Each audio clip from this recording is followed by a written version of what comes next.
What is today, the 19th? Stay tuned for updates and great sports content. Hello, everybody. Welcome to Sports Scope. I'm your host, Robert Butler, on this 15th day of May. No basketball games on tonight, but we will start a new series tomorrow night with the Denver Nuggets and the LA Lakers here. I'm going to talk about that Ja Morant thing. I will talk about it a little bit later. I'm not going to lead with it because it wasn't an actual game. A lot more good information in the actual games. Also, tomorrow, Jeffrey Deskovic will return. Big basketball fan, big Knicks fan, loves the NBA. He will be back tomorrow at 8:30 Eastern time. We'll talk about the Final Four in the conference finals. I might even ask him about Ja Morant and everything, including Doc Rivers and all these NBA storylines. I'm going to try to get Keith Engel on for Wednesday. And perhaps I may be able to get Freddie Pizza Man on for Thursday, but I haven't got a chance to reach out to him yet. And, of course, Carlos Mad New Yorker Chavez will be on Friday. So we'll go ahead and get our first break out of the way and only break out of the way. I'll be back here in 49 seconds. We'll hit the ground running here on Sports Scope.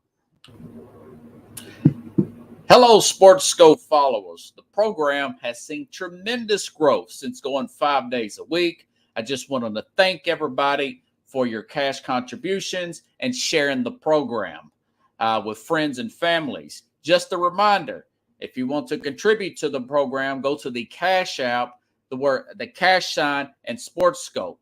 There are other ways to contribute to the program listed at the bottom of the screen. If you want to advertise on the program, go to sports, that is sports with an S, another S, scope, SKOPE, at gmail.com, just like it's listed at the bottom of the screen. Thank you and enjoy the program. Alrighty then, I'm back here live on all links. Okay. A lot to talk about yesterday's game, particularly the that game 7 in Boston was really good. Okay,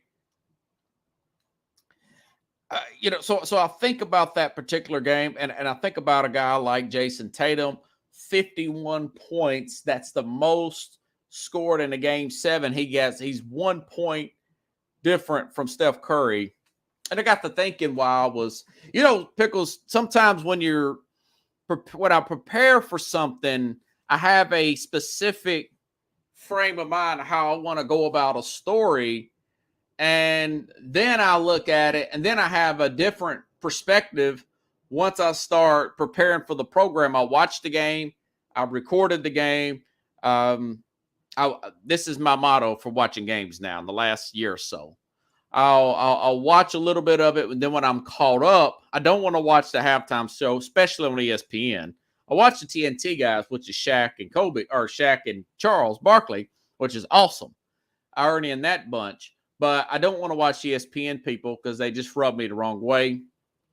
So I'll pause it and I'll fast forward it through your Jalen Roses and everything. But I got to thinking about it, and not to take anything away from a guy like Steph Curry, but you look at the efficiency of a Tatum here, and I just think to myself, of a Jason Tatum, and he outscored Steph Curry in his game 7. And, I got to thinking about this guy. It's the only difference between him and Steph Curry is he's 6'8". Steph Curry's 6'2", okay? But you look at that level of efficiency. If you had to pick a guy, and think about Steph Curry, you put them in the same system with the elite level coaching of a Steve Kerr. Remember, Steve Kerr learned from Phil Jackson. He played with Michael Jordan. He played with and assisted under Greg Popovich. So he's got elite coaching there. And he's got 2 other guys that went to college 3 years. One of them's dad was also a player. So if you put all that around Jason Tatum, who's to say Jason Tatum's not a better player and doesn't have a better resume than Steph Curry? Because he's a heck of a lot better defender. Ball handling, about the same. Shooting, yeah, you want to give a slight edge to Steph Curry. But Tatum, Tatum is really that good a player. Now, he can be streaky, but so can Curry. I've seen Curry miss a bunch of crazy shots. He hit a bunch of crazy shots, but I've seen him miss a bunch of crazy shots too. That was an observation that I just got just by preparing for this program and looking at some of the stat lines here. And then opposed to, my friend Corey, you told me about this plus minus thing. I noticed a lot of the analysts that really dig deep into the analytics of the NBA. What is your plus minus while you're on the floor? You look at a guy like Tatum, his was plus 33. You look at a guy like a Jaylen Brown, a Marcus Smart, 31. And, of course, Robert Williams was 19. He's an unspoken hero. I love that high perimeter screen role play that Smart will play or Tatum will play with Robert Williams. He'll set that high perimeter screen roll, and it worked like a charm. But since he's been starting, I would use this guy going on to the next series in Miami. Then you look at the opposite. Joel Embiid, James Harden, Maxey, Joel Embiid, 28 negative when he is on. His plus minus is 28 negative. Holding on to the ball too long.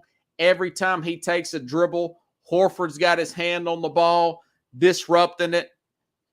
He's about 5 feet pickles out of his range. He's not in the paint. He was totally off his game yesterday. And quite frankly, for the most of this series, he was more of a liability than he was an asset, if you ask me. Now, of course, it was Maxey was negative 31. James Harden was negative 30. Just a plethora of bad shots, wild shots, no ball movement, one-on-one play. They look about midway through the third quarter. This team looked totally defeated. And Pickles, they flat out quit. They flat out quit on Doc Rivers. ESPN stats said Joel Embiid averaged 31.1 points in the regular season, 23.7 in the playoffs. That's the largest drop off in the by an MVP in the history of the league. He gave it everything he had to get that MVP, and then he comes in to the playoffs. He's totally shot. He's banged up mentally. He's banged up physically. I just don't see how. Here it is. Okay, it was 55 all with 11 minutes and 23 seconds to go in the third quarter. With 44 seconds to go in the third quarter, it was 88-60. If my math is correct, Pickles, that is a 33-5 run. Where are your timeouts? Where are your sense of urgency? Where is your rotation of bench players? Why aren't you slowing this thing down? And like you said, Pickles, it was a total rout. And these guys quit. They quit on Doc Rivers, and he's 17-33 or 34 in closeout games now. I mean, these are just the facts. These are just the facts. Don't want to take anything away from the defense that Boston is playing. When you play this Robert Williams 30 minutes plus, if he stays healthy, I don't think anybody can beat this team. Still not in love with this coach, but the truth of the matter is, hey, it is what it is, man. It is what it is. He choked, is what Chad says.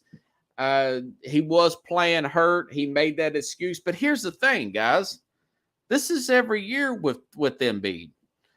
This is what the Athletic put out.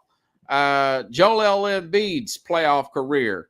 Lost in the second round in 17-18, 18-19, second round, 19-20, first round, 2021, second round, 2022, second. And, of course, this past year, second round, blowing a 3-2 lead. And some of these years were losing to teams like the Atlanta Hawks. Last that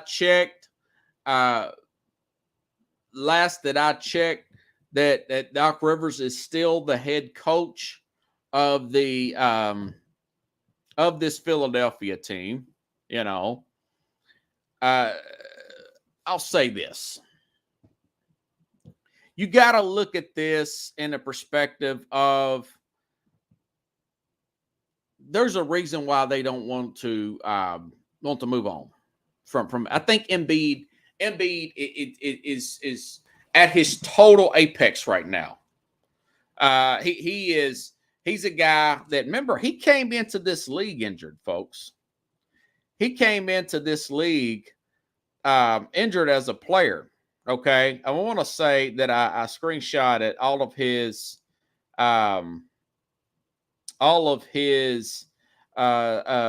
stats, and I may have missed it. But either way, I wouldn't put it past. Here's my thing. Embiid is a guy that this is good as you're going to get with him. They went through 2 coaches. This is good as you're going to get. And the reluctance from the ownership, the fans, is he's part of the air quote process, Pickles. He's air quote. Remember they back in 2013, they started losing all these games called the process. The general manager finally quit, but they wanted to tank on purpose for a number of years in a row to get guys like, here we go, Ben Simmons, pretty much a bust. Markelle Fultz, I think he was taken the same year that Tatum was taken. He was taken ahead of Tatum. Boston got the great player. Philadelphia got the dud. Robert Covington, more of a role player than a lead guy. You know, and of course, like I said, Embiid himself. So there's the reluctance to trade this guy, you know, there because of that. Hey, look, you know, part of this is, hey, maybe since you were losing on purpose and you didn't have the integrity, maybe part of it's just bad karma. You know, it's just bad luck taking that avenue, purposely losing and getting all these players. And there was a few others in there. So I looked up this when they lost at home to Boston the other night. There was a article out by Zach Braziller of the New York Post, and it says there have been whispers that Joel Embiid may want out of Philadelphia if Harden were to leave for the Houston Rockets. Now, Harden's 33 years old. He's going for Rockets for money and probably want to go back to that strip club there. And because that's a total rebuild job. It's a total rebuild job. He'll be 34 years old. He would probably be more of a kind of a mentor as far as on court, not off court stuff, more of a mentor of what is said and being done. But I read this article out of, like I said, Fanside had picked this up, and, you know, what would be a good spot to trade into? You know, this article says this year's Knicks teams felt different after years of neglecting the point guard position. Now they've got Jalen Brunson, and he's turned out to be the real deal. The team clinched the 5th seed in the conference in the East and made it to the second round. But in the second round, against the team, it became more evident that they still need more. Brunson still will sets up players, could be a series. He didn't have any help with Randall. Frustrating to watch. RJ Barrett through 6 games. Basically, this saying it's not all doom and gloom for the Knicks. This is this article. They are not completely limited in cap space, and they have 10, yes, I said that right, folks, 10 first-round picks over the next 7 rounds, not to mention that Embiid's former agent, Leon Rose, is the Knicks team president. Considering how far they made it, the Knicks are in a position to make a blockbuster move to bring the superstar along to pair with Jalen Brunson. The Knicks can't run it back with the same team and expect different results. You know, of course, like he said, this would be trading a superstar within the division to a division rival would be tough, that they have draft capital that would entice any team, including one in the division. So that's something that Daryl Morey, who loves to roll the dice, is our current general manager there in Philadelphia, maybe he would want to consider. Because I think you've hit your the last two series, I said that there's this big fear in the NBA. If you get your general manager right, and you get your scouts right, you'll be fine in the NBA. You don't have to draft the number one pick that get the best player. Tatum wasn't the number one pick. Tatum's awesome. Jimmy Butler wasn't the number one pick. Giannis was not the number one pick. Shoot, the Joker has got a shot at the finals. He wasn't even the Joker, wasn't even a first-round pick. So if you got a good general manager, you can get good players. And I've said this before, they got 10 first-round picks up in New York. And you put an Embiid with a guy like a Brunson and a guy who forced him to play hard like a Thibs. And we just seen that game. We saw the Knicks ran out of talent, Pickles. They simply ran out of talent Friday night. They gave it their all. They went 6 games. Yes, that Miami team, that was a team in the slump, but also that was a team in the Eastern Conference Finals last year against Boston. They went 7 games against Boston last year, and they made it to the finals back in 2020. They're in the playoffs, first, second round every single year with the team that has shooting problems himself, with the over-the-hill Kyle Lowry team and a Bam who is decent inside and a bunch of role players you've never heard of, and still find a way to do it because they have a culture down there. But, there's so much fear in the NBA of not getting the right player, and it just I think it paralyzes teams to not want to move off a player. Me, I'd move off a player in a minute. It's a problem in the NBA. That's why the NFL is still king and will probably be king, even though the NBA is more popular on social media from a worldwide standpoint. I've talked about that before. There's been an article about it. It has dwarfed the NFL. But as far as actual revenue and fan engagement, to actual watch the games, bet the games, engage in the games, the NFL's light years ahead of both of Major League Baseball and the NBA.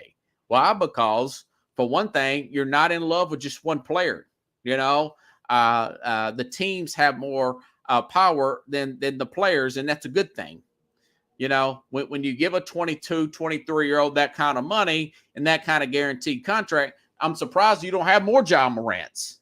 Only reason you don't is because of it's a numbers game. It's not that many players that play in the NBA or the Major League Baseball, even though Major League Baseball's had its problems lately with PEDs via Fernando Tatis, who got the huge $300 million contract only to be suspended a year later for PEDs. So it's being hamstrung. It's fear. T. Boone Pickens, billionaire, went to billionaire mogul. I wrote him a letter, and he wrote me back, and asked him about how to get out of fear of start my own business. He said, well, fear's immobilization.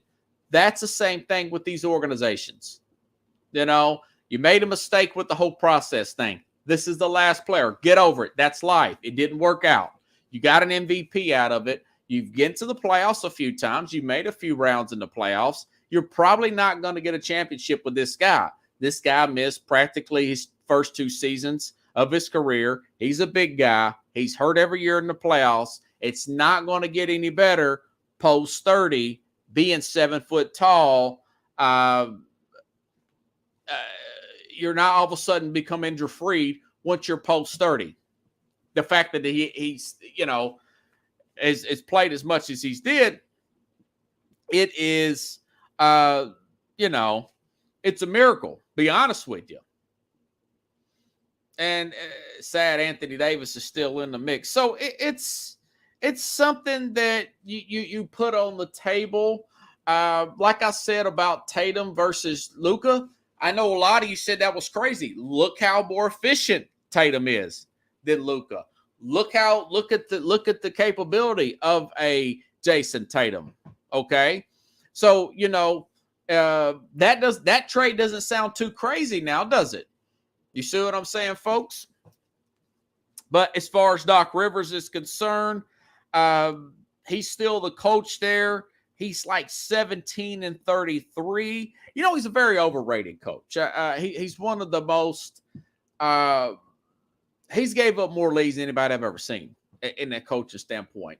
He's got his one championship, but Tom Thibodeau was his assistant on that team. He had 3 Hall of Famers, I want to say. I know Kevin Garnett, Paul Pierce, and of course Ray Allen's on that team. They were just slightly over their prime, and they put it all together, and they won that one championship. But Rivers has skated off that one championship back in 2008 for years, almost 2 decades, guys. Almost 2 decades.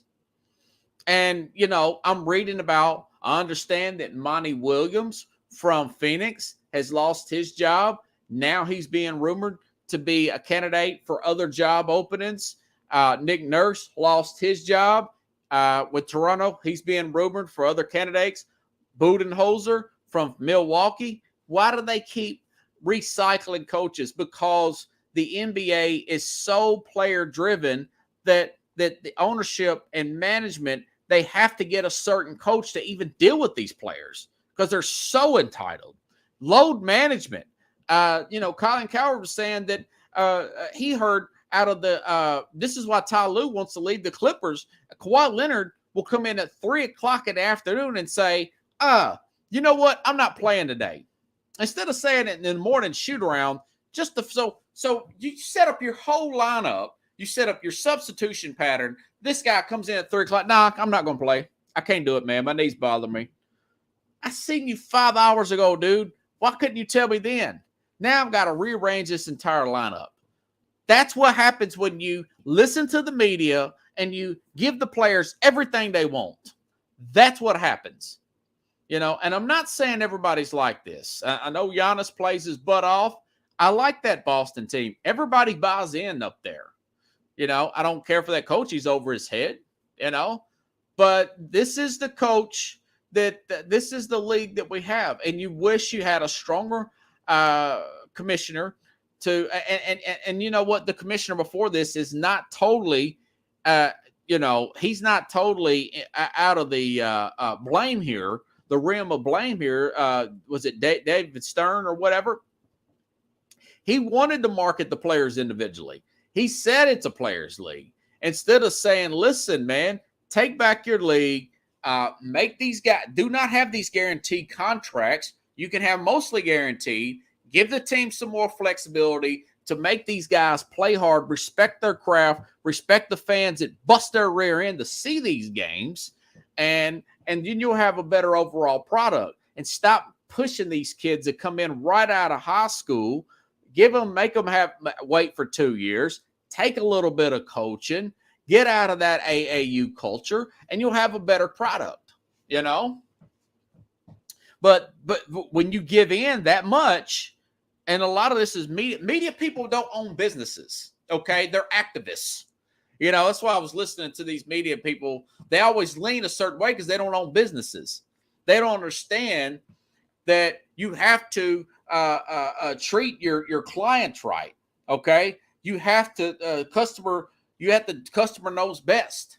Treat them the way you want to be treated as if you were the customer, So anyways, getting a little digress here. So I would definitely look at trading him, at trading Joel Embiid. And as far as the series is concerned, Miami, again, the Knicks, they gave it everything they had. They used all the talent that they had. They need another scorer, whether it be an Embiid, whether it be somebody else. They will use those assets. Get somebody that fits your culture. And you will be able to take that next step. Because hard work and defense and depth, dedication, when everybody buys in, like a Golden State, for better or for worse, you get championships. You get championships. Look at the past few champions. Spurs, defense. The Lakers. The Lakers. I call Kobe a lot of things. He was not a bad defender. He was a good defender. Okay. That Phil Jackson coach team, that those Heat teams, they played great defense. They didn't play good. They played on the ball defense. They were disciplined. They were a little bit flashy. It took LeBron a while to actually trust Spoelstra, but he did. He did. Okay. Like I said, Lakers, Spurs, Heat, all these teams buy into a team culture. And you could see the ones that move on versus the ones who don't buy into a team culture. Okay. And not a bunch of individuals. You go get a bucket, I go get a bucket. That was hard. And Embiid said that. Embiid said that in the press conference. He said, it just can't be more. It just can't be me and James getting the buckets. Well, of course not. That's coaching, and that's also getting other guys to buy in. Tobias Harris will show up every other game. Don't do much when he does show up. So anyways, let's see what everybody has here. Let me go back here. I see you guys. That was a long segment there. Pickle says the 76ers got mugged. MVP choke. Sure did. Tatum won't get 50. Now, I don't think he'll get 50 versus the Heat, but they'll beat the Heat. The Heat they're limping into the playoffs. You don't know how healthy Butler is. But this coach is so unpredictable with the team he's going to put out here, this Joe Mazzulla, that I'll probably say instead of 4 or 5 games, I'll say Boston in 6. I think this Boston team's better than last year. I think they found something with Robert Williams playing him on that high pick and roll, whether it be with Smart or with Tatum. That's something right there. That is a good play there. And this guy is a really good player. That's why you have a series MVP. Amen. Thank you, Kat. Jockett or Tatum in the finals. I haven't got that far yet. I'll have to look. This still may be Boston's year to win it. But the Joker, he's playing at a different level. Okay. Let's see. Davis still in the mix. And Carlos says, I told you, man. He's always saying he said something. Doc should not get fired for the players that who don't play up to their That's true. Tobias Harris, I'm out of Nashville. I watch University of Tennessee basketball. I've watched Tobias Harris since his Bruce Pearl days. Since Bruce Pearl recruited him out of high school, that is not the same player. He has not lived up to his contract, Like I said a few days ago, in the future, a lot of my game plan is going around Tyrese Maxey. He's going to get max, even though he had a minus 31. He had the worst. He's young. He's energetic. He hasn't rose up in the playoffs yet. He's getting better. He's extremely young, okay? 22 years old. Give him a few more years, but you could see the potential in him. And Embiid, this was Embiid's goal. He wanted to get that MVP, played 66 games. He pressed to get it, and that's what annoyed me about Embiid. It's like, dude, do you want to get a finals MVP or regular season, like you said, Chad? Dibbs was an assistant on the championship run. Yes, he was really the guy that pushed that. Let's see. Monty Williams lost his job, had to depend on CP3. Well, Williams, very nice guy. Sometimes nice guys finish last. 2 game 7s, 2 total humiliating blowouts for Denver, for Phoenix. I mean, 30 points at halftime. That was a no-show. Last year, Dallas blew them out of their own stadium. They had no pride, man. No pride. Doc was not on the court. Embiid couldn't stay away from the 3-point line. Yeah, that's a good point. That is a very good point. Embiid stayed out of his range. He stayed about 18 to 22 feet out around the 3-point line. He should be down there in the paint, and he didn't want to do it. Midway to the third quarter, they just started walking like, we're done. White flag, white jersey, 76ers jersey. And I just don't see where the fight is in these players nowadays. When the Bulls finally beat the Pistons, they didn't even shake their hands. They cared. These guys, it's hard to find a player that really cares nowadays. You know, I clap when a player cares. I clap when a Marcus Smart runs in the crowd and knocks a loose ball out. When I know he got hurt this year, but a Giannis takes a charge, I clap with that. You know, when he goes to the rim and slams it when he's not hitting that 18-footer, he's not going to keep taking other 18-footers. He's going to get the ball to the rack. He's going to jam it in your face. I like guys that are two-way players, you know. And that's what I do like about this series. Okay, switching gears, let's go back to Friday night, folks. As predicted, hey, like I said, you know, I'm the best. You know, I don't get them all right, but I do my work. I do my homework. I said the Lakers would beat Golden State in 6 games. Lakers beat Golden State in 6 games. Draymond Green I was listening to his podcast this morning on the way to work. He did compliment the Lakers, Anthony Davis, and role players such as Austin Reeves, Dennis Schroeder, and of course LeBron's play, and said that he and Coach Kerr said the Warriors were maxed out. And that's what I told you all. They're maxed out on talent and age. Now remember, Wiggins missed a whole month. He missed a month for a personal reason, not really well, it's part of his age, you know. And this is Draymond Green's words. This is not mine. You know, he said, "Hey, look, man. You know, he said we would get ahead, and then we'd fall down to a 12 seed, and then we're 8 seed, 7 seed, 6 seed. We'd lose games we shouldn't lose." He said, "We're losing on the road." He admitted everything that I've been telling you all for a long time. You can't take a team with the center guy being 35 years old and have that kind of road record and think that you're going to win the finals as a 6 seed with your other 2 co-players being 33 and 34. Okay, that's asking too much. When you look back at the last 6 seed to win was the 1994 Houston Rockets. Well, their main player wasn't 35 years old, and the competition wasn't as stout as it is in this particular arena of players in playoff settings. So the Lakers, they are Warriors. They struggled against bigs. Anthony Davis totally destroyed them inside. They wore themselves out, as I predicted, against that Sacramento team. I thought they would go 6. They ended up having to go 7 with Sacramento. And there's nothing they could have done to the lineup. This is according to Draymond Green, and I agree that they could get any more out of that team. They flat out got beat by a Laker team who was 10. Check this out. They were 2-10 to start this season. That's how bad Russell Westbrook was for this team. And that was another good scope, right? That was another good scope. I said Westbrook's going to be toxic. He's going to bring this team down like the Titanic. And then when he left, the seas parted. You know, it was a total miracle.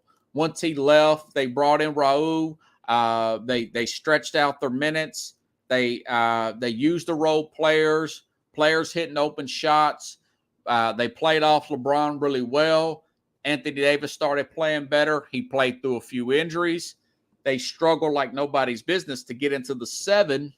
Then they get to the play-in game, go to overtime against Minnesota. Then they go on the road. They play 6 games against Memphis, okay, against the Memphis team who'd had no Steven Adams, no Brandon Clark. And then, of course, they met a team that's just weaker that could not handle Anthony Davis. But they had to start off on the road again against the team in Golden State. Rightfully so, predicted it down to the T, 6-game series. Now they have had some extra time off, but they go back on the road to a Denver team that has Jamal Murray that they didn't have when they played them in the bubble for the Western Conference Finals 3 years ago. It's a totally different situation now, but they're a team as a 7th seed that started off this team this year 2-10 and went on a run after the trade deadline because they got rid of the poisonous Russell Westbrook. So, yeah, I see them going down in 6 games. This team is longer than they are. They're younger as a whole, this Denver team. So I do think that Denver will beat them in 6 games. Not sure how much LeBron's going to hold up. L.A., Denver with the rarefied air, back to L.A. I just don't see it, And quite frankly, we're holding our breath. The other day, Chad, will Anthony Davis play well consistency? We was holding our breath on when he hit his head. He got a boo-boo, He got a boo-boo. And Charles Barkley and Shaq are laughing their butts off. Not because they don't want to see the guy hurt, but every time he falls down, he acts like he's been shot. He's holding his arm. He's holding his elbow. He's holding his ankle. He's holding his foot. And a lot of times he just gets back up and walks it off. But when you see it, you think, man, this guy's doomed, man. We're doomed if you're a Laker fan, right? So can you expect Pickles to go L.A., Denver, L.A., Denver? No, L.A.'s going to run out of gas. And Denver's going to beat them. So, and according to FanDuel, Denver's the favorite. That they'll win this series. I'm not sure Anthony Davis will finish. How much can you expect out of 38-year-old LeBron James? Pickle says the NBA wants Lakers, Celtics. They can want in one hand, and and do something the other and see which fills up fastest. Maybe they do. Maybe they surprise me, man. Darvin Ham, he's coached them. He's got these guys to buy in on defense. But I just don't see it. I know they got young players, but they're going. Remember, this Denver team, 1 seed. They played 11 games. LA's played 13, not counting the heavy minutes of LeBron and Anthony Davis just to get into the playoffs. Let's not count that. So it's going to catch up with those two, and you take those two out or you limit those two, and this is a very mediocre basketball team. L.A., Denver, Pickles, that gets me tired just thinking about it, considering the fact. They would be the only 7th seed. There was an 8th seed. Yes, in 1999, the Knicks made it. But that was a shortened season. That wasn't even 80. That was like a 40-something game season. Remember that? Because they had the lockout that year in 99. And, of course, they lost. The Knicks lost. They lost to the Spurs. So there's no way I see the Lakers winning the championship with the 38-year-old lead player and a 29-year-old injury-prone player coming as a 7th seed to even get to the finals. So I think Denver in 6. I don't think that is a hot take. Again, Denver's actually favored. That being said, hey man, LA, it was a great feat for their playoff run, to say the least. Okay. All right, now non-game talk here. Ja Morant. All right. Again, I had one take last night, and then as I'm doing research for this story, reading about Ja Morant is lucky not to be in prison as we speak. He's lucky to have the level of success that he's got.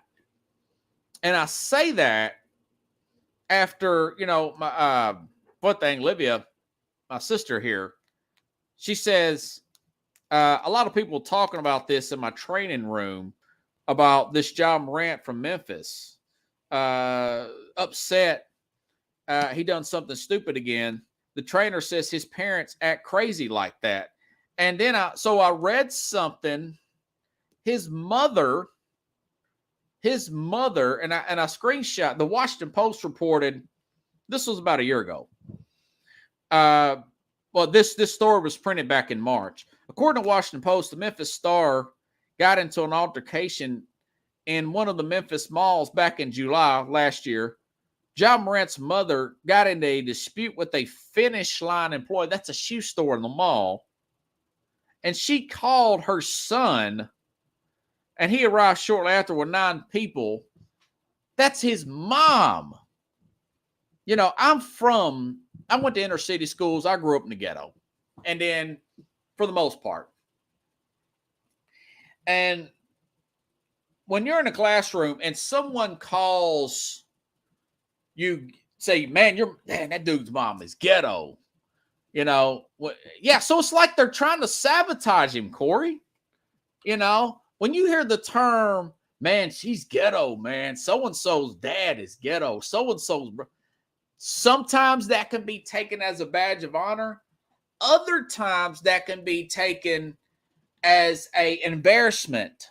You know, it's like, man, I don't call my sister, she's so ghetto, man. When you say it like that's an embarrassment, you're ashamed of it. And that's the vibe I'm getting, not to mention that his dad was removed from getting into an argument with Shannon Sharpe at the Lakers game. His dad's a friend. He's coming, T. Morant's coming there dressed like Usher. So dad's a friend. Mom is trying to get him in a fight with the Finish Line employee at the mall in Memphis. He's lucky to have any kind of success with a family like that. You know? So now I don't think they should throw the book at him. I will suspend him. And he said, why? You know, I'm a Second Amendment guy too. He's showing the gun. Here's the thing about that. He doesn't understand this. I mean, look at his parents, you know? But he doesn't understand how the level in 2023, the level of influence he has on kids around the world. He doesn't understand that, you know? But, you know, so he is, so he's listening to a song, Corey. And I was listening, Jason McIntyre, he said he heard the song on the radio. It's NLE. Corey, you probably know this guy. I haven't heard it. I know who Lil Wayne is. NLE Choppa Ain't Gonna Answer is the name of that song they were listening to. So listen to this song. His friend goes to Instagram Live. Gets to, hey, look, I'm with Ja Morant. And Morant's flashing this gun. Looks like a 9mm or 45. The guy featured in the song is Lil Wayne. This is how crazy ironic this is. Lil Wayne shot himself accidentally as a kid rapping with a gun like that, with a loaded gun. So he calls 911. And he's bleeding to death in his bedroom, his mom's bedroom, playing with this gun, rapping. This guy rushes in, saves Lil Wayne's life. So when you already get in trouble for this gun thing, playing with guns with a loaded gun, that's how a lot of crazy accidents happen. And I'm a big Second Amendment guy. But that's for defense only. You know, you can't be an idiot. The guy he's listening to, flashing this gun back and forth, shot himself. Lil Wayne said, hey, listen, man, that's cool for the video, but you make sure that gun's not loaded. Okay? And, you know, I like what Mike Wilbon said about it. ESPN, and he's still one that a lot of the older guys that I respect still listen to Mike Wilbon. He is not a wokester. He's not a fake. I think he's pretty sincere. I don't agree with everything Wilbon says, but listen to Mike Wilbon yesterday on Ja Morant. He's old enough now he is not the normal 23 or 24-year-old. He's not, because he's got all these things that Stephen A. outlined. There are people who could be around him who are going to have to help lead him out of this. I mean, we hear about 4 or 5 days or 8 days or whatever in some facility in Florida. That's a joke. That's PR. And so you can try to PR your way out of this through other social media forums and all of that. The question is he going to do the work? that is required of himself to get out of this and for this not to be the end. Because what's going to happen now? Nike going to pull that shoe? Is Powerade going to pull that drink? I know in my house, I told Matthew, you can't have the shoe. I'm not buying that shoe. You're not buying that shoe. Our money as a family is not going toward that. And so I'm not the only one who's going to feel that way. And by the way, I am fascinated with Ja Morant. Ja Morant, he's so smart. We talk about intelligence. You listen to Ja Morant post-game, I mean, the engagement level and the intellect are unmistakable. But yet, this whole fake gangster theme that I thought we were past as a culture some years ago, I guess he's not past it, he and his. And it's just, it's sad. It's sad.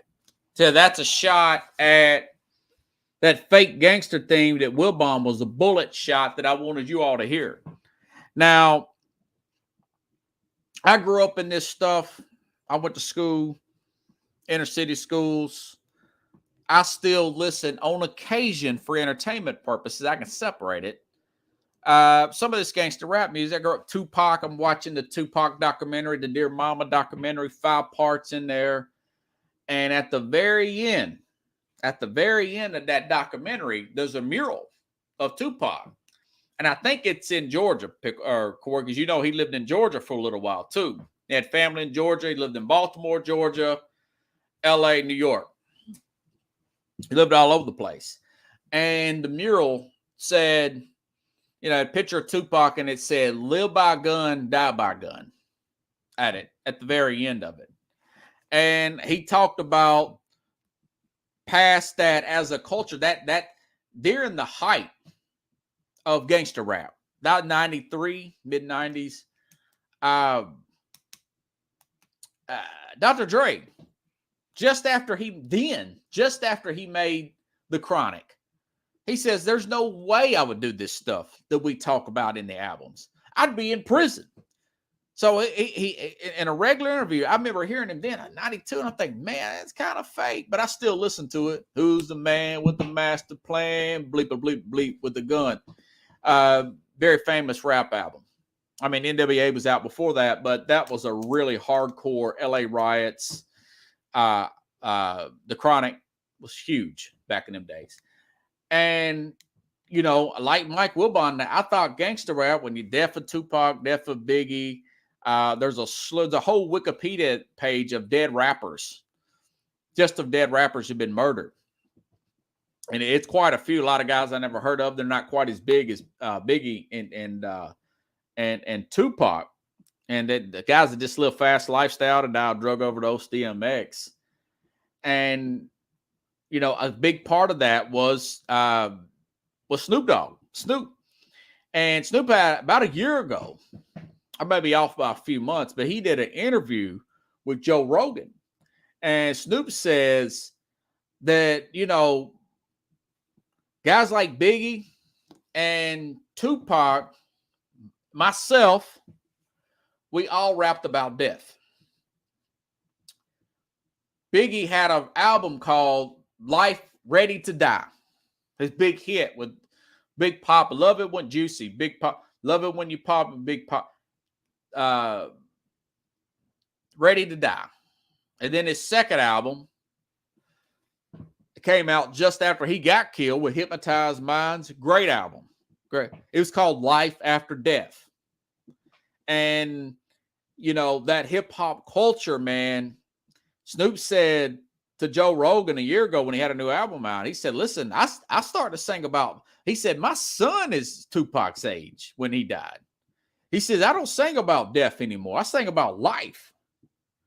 But he still contradicts himself. But so that lifestyle that you're promoting there, he doesn't get that. He may see it as entertainment, but look at his parents. Look at Ja's parents.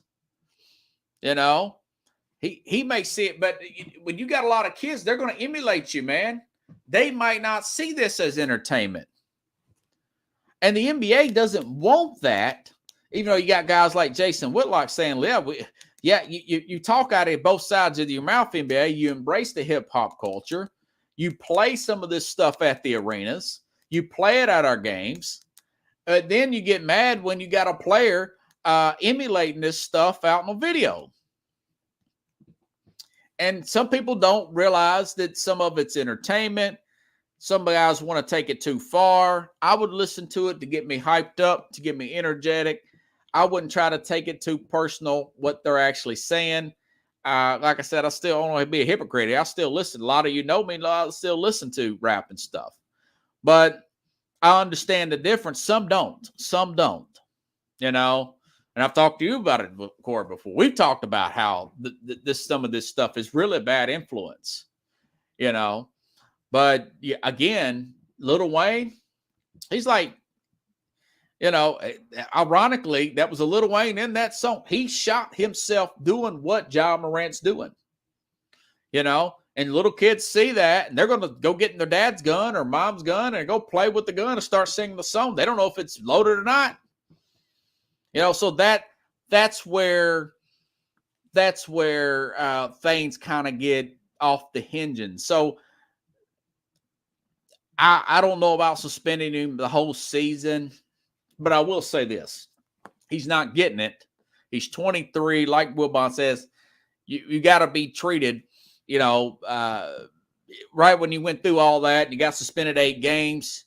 That cost the team its momentum. He realized he said everything right for the camera. Then he does this.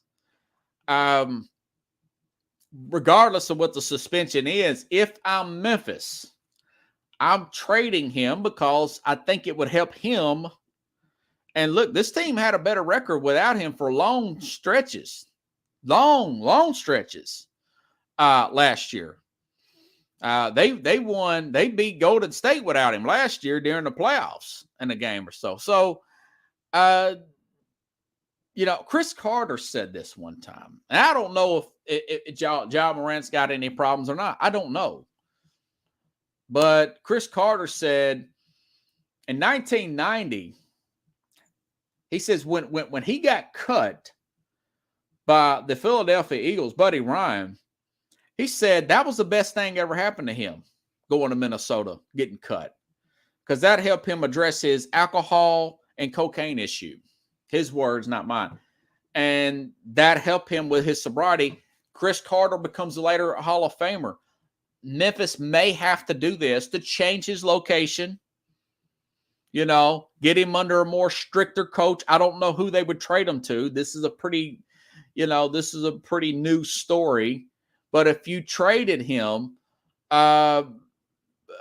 it could be the best thing that ever happened to the guy, you know? And I think Memphis, they were reluctant to trade for Durant because they didn't want to give up a lot of their draft picks. They didn't want to give up some of those valuable players on that roster because they drafted so well. I'm not in love with this coach. He's too much of a player's coach. I told you what Rick Bucher said. I told you a lot of the freelances that they do, you know. But I do like the way Memphis drafts. I think it'd be best if you just moved on from him. It would help him out. Pickle says, first year of a 5-year contract. Yeah, this guy's got $196 million, and he is losing his mind. But look at his parents. His dad wants to be his best friend, and his mom's trying to get him in trouble, to get him to fight some kid at a finish line in the mall. It's like they're trying to sabotage him. Like his parents can't handle the money. How's he supposed to handle it 23? You lay the hammer down on him, that'll wake him up, though.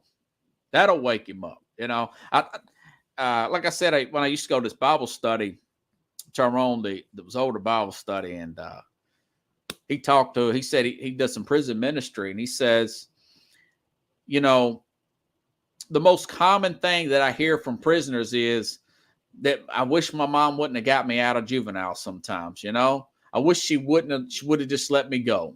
Just let me hit rock bottom. Let me know what it's like. Then maybe I might not have committed this level of felony where I'm doing this kind of heavy time, and I will learn my lesson. You know, that stuff gets your attention. When your pocketbook goes, that stuff gets your attention, Pickles, right?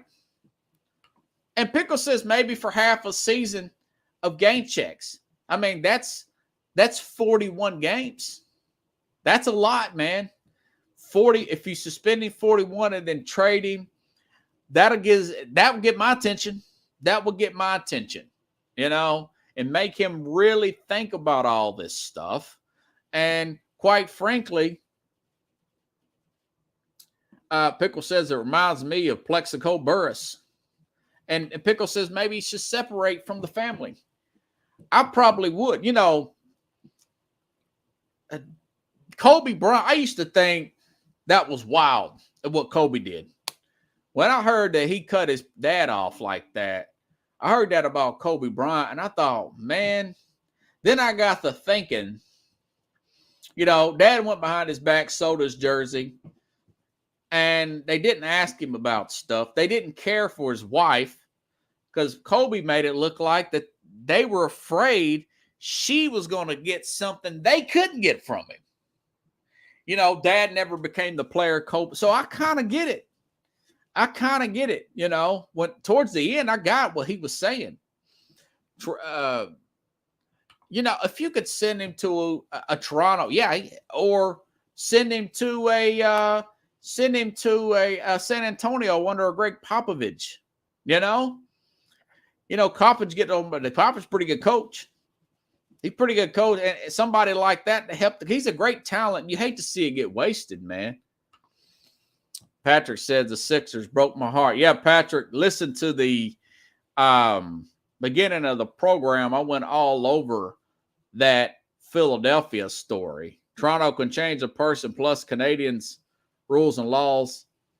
But yeah, I mean, that stuff could help him out, A possible trade would help him. And of course, the suspension guys. Please go back, listen to the show. Subscribe to the YouTube, even if you don't listen to the YouTube. Help me out here. All this stuff costs money, folks. It's all costs money. It's cost my time and money to put all this great show together. Help me help you. Help me entertain you. Like Tom Cruise said, he was an agent talking to this player here. Thank you, Corey. Thank you. And subscribe to the YouTube channel. Subscribe to my Spotify, follow us here, Facebook page. Please do all that stuff. Please do that. Tomorrow I'll have Jeffrey Descovich on here. We'll have to get him squared away, and I'll have to, remind him not to get ahead of me. We're going to get it all, Jeffrey. But no, he's a good guy. He's really excited and a passionate NBA fan. Loves sports. Got a great story with Jeffrey. Go back and watch my interview with him. I've got it pinned on my Twitter page at ourbutler723. Got a well of a story. Wednesday, I'm going to try to get Keith Engle back. I'm going to ask Keith about that Devil Ray team that keeps winning the AL East. Get a little baseball talk in there. Tom Brady's ceremony. I'm going to ask him, will there ever be a book? Will there be a tell-all book about from Tom Brady's side or Bill Belichick's side? I'll get his thoughts on Ja Morant. And I may try to get Freddie the Pizza Man from Detroit on, but Freddie works so much, I'll probably have to record that interview. I may get Freddie on Thursday. And, of course, Carlos Mad New Yorker Chavez on Friday. So got a great week ahead, even if I can't get anybody. But, Jeffrey, it's going to be a really good show. James Harden hid like a mouse with 3/4. That's right, Patrick. But go ahead, listen to that at the beginning, folks. I'll be back tomorrow, same time, same place, here on Sports Scope.